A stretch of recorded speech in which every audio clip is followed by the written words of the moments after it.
သူများကိုပြောချင်လို့ရှိရင်ကိုယ့်ကိုပြန်ကြည့်ရမယ်ကိုယ့်ကိုပြန်ချက်လို့သူများကိုပြောတော့မယ်ဆိုရင်ကိုယ့်ကိုပြန်ကြည့်တယ်ပြန်မကြည့်ပဲနဲ့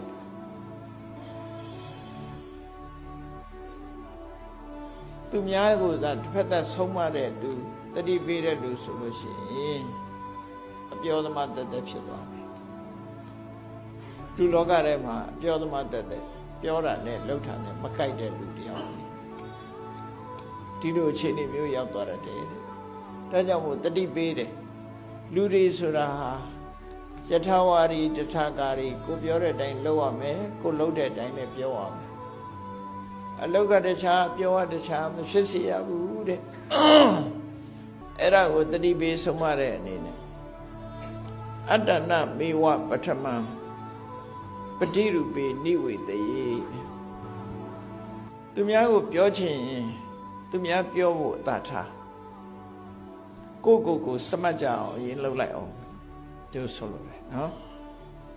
ကိုစမတ်ကြအောင်နေကြည့်လိုက်အောင်မြန်မာပြည်ကိုအင်္ဂလိပ်တွေအုပ်ချုပ်သွားတာငယ်ငယ်တော့ကဟိုးတခါကြီးတယောက်ပြောဦးတယ်ခေါင်း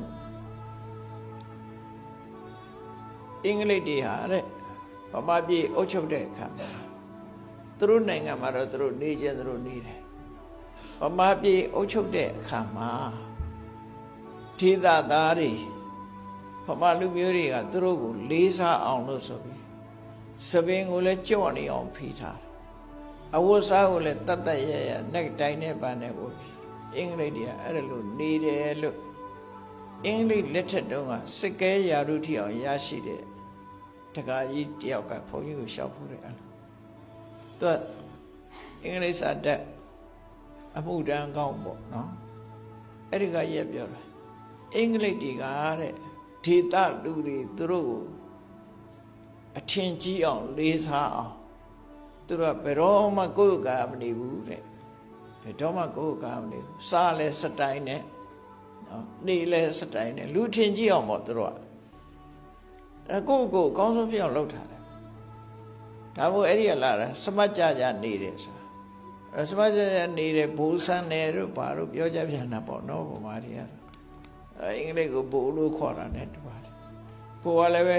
နှစ်ဘိုးရှိတယ်ဘိုးပြူနဲ့ဘိုးမဲ